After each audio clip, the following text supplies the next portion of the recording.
நல்லா பெரிய box. So என்னடா இது அப்படின்னா, இதில் கண்டிப்பாக பெரிய ஜுவல் தான் இருக்குது. அது என்னென்னு நான் காமிக்கிறேன்.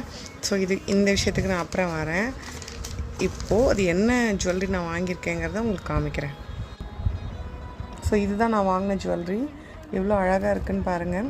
ஆக்சுவலாக எனக்கு அங்கே நான் வாங்கும்போதே அந்த கடையில் உள்ள அட்டெண்டர் என்கிட்ட சொன்னது நிறைய காமிச்சாங்க எனக்கு லாங் ஜுவல்லரி, லாங் ஆரம் மாதிரி.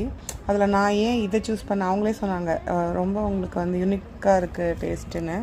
நிறைய பேர் இதை சூஸ் பண்ண மாட்டாங்க தான்.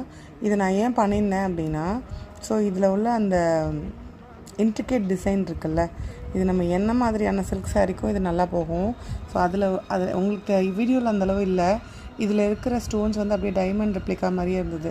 டைமண்ட் இயரிங்லாம் வாங்குவாங்கள்ல ஏஸ்தட்டிக்காக, அதே மாதிரி இருந்தது. ஸோ எனக்கு அது ரொம்ப பிடிச்சிருந்தது. கீழே சிம்பிளாக ஒரு அழகான டாலர். இது எல்லாமே சேர்த்து போடும்போது சில்க்